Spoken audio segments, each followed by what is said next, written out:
안녕하세요. 이래한의원 박성민 원장입니다. 이번 영상에서는 위축성 설염에 대해서 알아보는 시간을 가지도록 하겠습니다. 혀 표면에는 이렇게 볼록볼록 튀어나온 유두라고 하는 조직이 있는데요. 그 아래는 미레라고 하는 감각 수용체가 있어서 맛을 느끼게 되는 신호를 발생하게 됩니다. 위축성 설염은 다양한 원인으로 인해서 혀에 발생한 염증 때문에 미레와 설 유두가 손상되는 질환입니다. 위축성 설염의 증상은 겉으로 보았을 때 붉어져 보이고요. 설 유두 소실로 인해서 표면이 매끄러워져 보이는 특징이 있습니다. 환자분이 느끼는 주관적인 증상에는 미레의 손실로 인해서 입맛을 잘 모르게 되고 화끈거리거나 쓰라린 통증을 느낄 수가 있고요. 이로 인해서 식사가 좀 어렵거나 발음이 어려운 증상을 호소하게 됩니다. 여기서 말하는 입맛을 잘 모른다는 의미는요, 배가 안 고프다거나 식욕이 없다는 뜻이 아니라 실제 음식의 맛을 못 느끼는 상태를 말합니다. 맛에 대한 역치가 떨어지기 때문에 음식의 본연의 맛을 못 느끼게 되는 상태를 말하고요. 자, 다음으로 위축성 설염의 원인에 대해서 간단히 알아보겠습니다. 2016년도 논문을 통해서 리뷰를 해보겠습니다. 영양분 부족, 그 중에서도 비타민 B12 부족이 가장 큰 원인으로 생각되고 있고요. 실제 비타민 B2, 비타민 B3, 6, 9, 비타민 12, 그리고 아연과 철분 부족이 다양한 기전으로 인해서 위축성 설염을 유발하게 됩니다. 비타민 B12에 대해서 간단히 알아보겠습니다. 비타민 B12는 육류, 고기나 연어, 우유, 계란 등에 많이 들어있는 미량 원소로 음식물을 통해서 들어온 비타민 B12는 위장에서 내인자와 결합해서 소장 말단에서 흡수가 된 다음에 간으로 들어가서 대사를 거쳐서 전신에 영향을 주게 됩니다. 따라서 다양한 요인에 의해서 비타민 B12는 부족해질 수 있는데요. 첫 번째가 음식 섭취를 통해서 들어오는 양이 줄었을 때고요. 다음으로 악성 빈혈이나 위장 수술 등으로 인해서 내인 인자의 분비가 떨어졌을 때, 췌장 기능이 약해졌을 때, 그리고 소장에 세균이 많이 증식하거나 소장에 발생하는 자가면역 질환인 셀레악병, 염증성 장질환 같은 원인 질환이 있거나 림프종이나 결핵 같은 질환이 있을 때도 흡수가 방해돼서 비타민 B12 부족 현상이 나타날 수 있습니다. 복용하는 약물로 인해서 비타민 B12 부족 증상이 나타날 수 있는데요. 비타민 B12의 주요 증상은 심한 피로감, 그리고 변비 설사, 식욕 저하, 그리고 구강에 발생하는 위축성 설염과 구강 자결감 증후군, 구내염 등이 있고요. 신경계에도 영향을 주기 때문에 균형 감각이 떨어지거나 말초신경 장애, 즉 저리거나 화끈거리는 증상이 나타날 수가 있고 숨이 찬 증상 등 다양한 전치 증상이 나타날 수가 있습니다. 자, 다음으로 과다한 음주가 있고요. 약물의 부작용 혹은 드러그 머거라고 하는 현상으로 인해서 위축성 설염이 발생할 수 있는데요. 드러그 머거라고 하는 것은 복용하는 약으로 인해서 영양소 결핍 혹은 고갈이 일어나는 상태를 말합니다. 2010년도 발행한 책에서 흥미로운 얘기들이 많이 나왔는데요. 우리가 매일 복용하는 약물이나 식품 혹은 기호식품 등이 체내의 영양소를 소모시켜서 고갈된다는 의미입니다. 이 먹으라고 하는 것은 도둑질한다는 그런 의미죠. 대표적인 예가 골다공증 치료제는 칼슘을 소모시키고요. 메트포민이라고 하는 당뇨 치료제는 비타민 B12를 소모시켜서 위축성 설염의 하나의 원인이 될 수가 있습니다.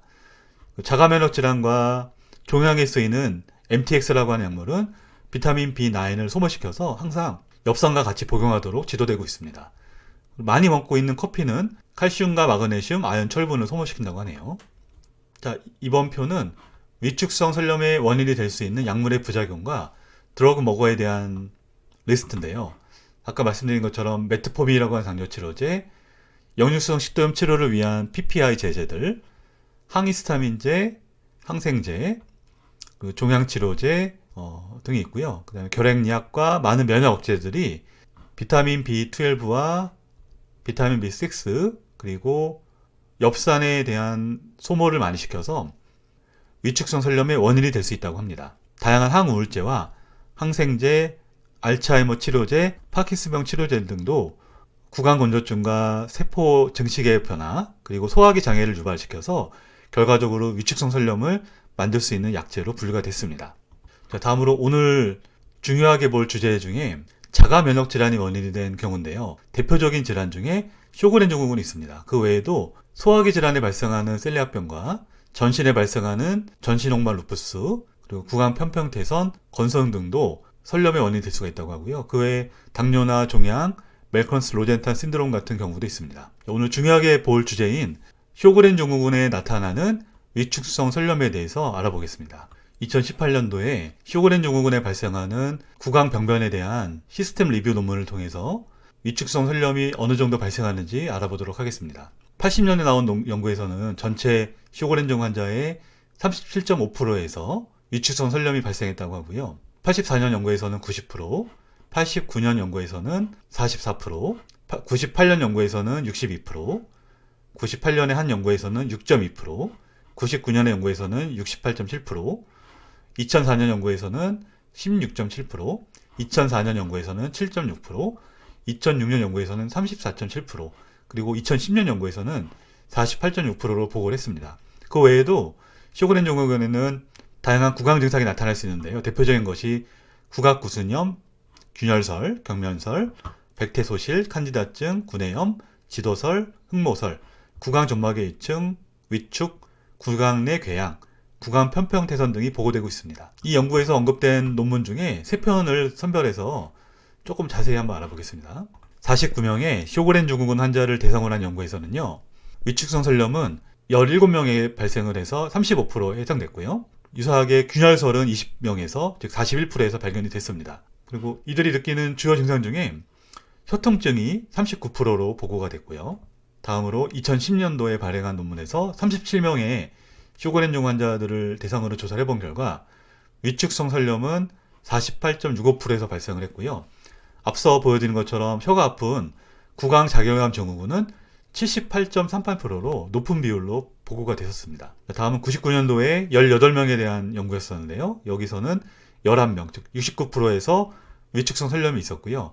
비슷하게 구강 내 통증과 불편함을 호소한 분들은 88%로 매우 높은 비율을 차지했습니다. 이처럼 쇼그렌 증후군은 구강 내 건조증과 신경병증, 그리고 자가면허성 염증으로 인해서 다양한 구강 증상이 발생하게 되며 그 중에 위축성 설염도 중요한 비중을 차지하고 있다는 것을 알 수 있었습니다. 자, 위축성 설염의 치료는 비교적 간단한데요. 2010년도 연구에서는 첫 번째 영양 부족에 대한 검사를 해서 비타민, 아연, 철분 부족 등이 확인되면은 영양을 보충하는 요법을 사용한다고 하고요. 다른 기저질환이 있을 경우에는 그 기저질환을 치료하는 것을 목표로 했습니다. 자, 이 사진은 뉴 잉글랜드 저널 오브 메디슨에 등재된 2019년도 케이스 리포트였는데요. 69세 남성으로 이런 혀 상태가 나타나서 병원을 방문했는데 당시 이분의 나타난 증상은 통증과 화끈거림이 있었고요. 6개월 동안 증상이 지속되었습니다. 혈액 검사 결과 철분과 엽산, 자가항체 대항 검사에서는 모두 음성이었고요. 하지만 비타민 B12는 정상치 135를 한참 하회하는 37 피코그램 퍼 밀리리터로 나타났습니다. 그 뒤로 매주 1회씩 비타민 B12 주사 치료를 진행했고 2주부터는 증상이 안정되었고 한 달이 경과한 시점에서 회복된 상태를 보여줍니다. 매주 한 달에 한 번씩 주사를 맞을 예정인데요.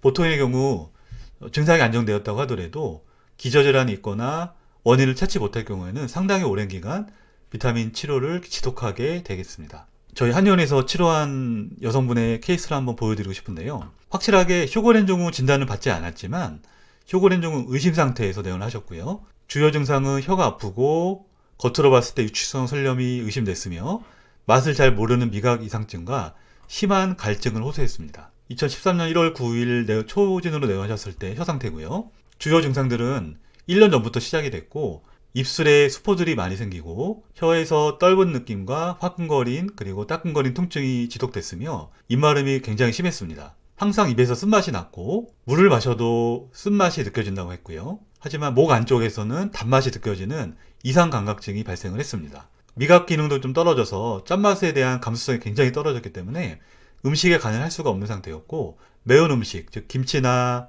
라면 같은 음식을 먹을 때 통증이 심해서 전혀 못 드신 상태에서 내원하셨습니다. 또한 과거력으로 3년 전에 대상포진을 앓은 다음에 그 후유증인 신경통이 남아서 하루에도 수차례 심한 통증을 호소하셨고요.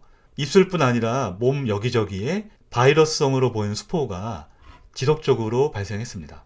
그동안 다른 병원에서 검사를 해봤을 때 빈혈이 확인되지 않았고 비타민 B12와 같은 영양제를 이미 복용하고 계셨고요. 다양한 검사와 병원 치료를 했지만 호전이 안 돼서 한의원으로 내원하셨습니다. 혀 통증에 대한 임상적인 특징을 평가해본 결과 위축성 설염으로 인한 통증도 있겠지만 구강 자교감 증후군으로 인한 통증도 확인이 되었습니다. 겉으로 봤을 때는 혀가 좀 붉어 보이고요. 설태가 다 없어졌고 설유두도 많이 소실된 상태였고요. 심하진 않지만 중간 정도의 균열설이 관찰이 되고 혀가 약간 커져 보이는 모양을 보입니다. 입술 주변에도 수포들이 있었고요. 다음 사진은 한 달 뒤 사진인데요. 설유두가 조금씩 살아나고 있고 안쪽에 설태가 조금씩 자라나는 모습이 보이고 있습니다. 두 달이 경과한 시점에서의 사진인데요. 주관적인 증상이 많이 개선이 돼서 매운 음식을 먹을 수 있어서 김치와 라면도 큰 자극 없이 드실 수 있게 되었고요. 항상 있었던 쓴맛이 없어지고 짠맛도 잘 느끼게 돼서 음식간을 잘 보게 되었습니다. 화끈거림과 따끔거림 정도도 많이 줄어들었고 혀와는 별로 상관없어 보이는 대상포진 발생 부위에 신경병증, 후유증도 70% 정도는 개선이 되었습니다. 하지만 아직 구강과 입술 주변 수포는 자주 발생하는 상태로 치료를 진행하고 있습니다. 자, 혀 모양을 봐도 백태가 굉장히 많이 생겨나고 무엇보다 음식 맛을 잘 느낄 수 있게 된 것은 설유두가 살아나면서 그 안에 있는 미래 기능들이 회복된 결과로 해석할 수 있겠습니다. 자, 오늘 내용을 요약해 보면은 쇼고렌 증후군 환자에서도 위축성 설염이 흔하게 발생하고 연구에 따라서 적게는 8%에서 많게는 80%까지 복구가 됩니다. 위축성 설염의 가장 쉽고 빠른 치료 방법은 영양소 부족을 확인해서 이를 보충해 주시는 건데요. 만약에 그런 치료에도 반응이 없을 때는 면역질환을 의심해보고 관련된 치료를 받아볼 필요가 있겠습니다. 감사합니다.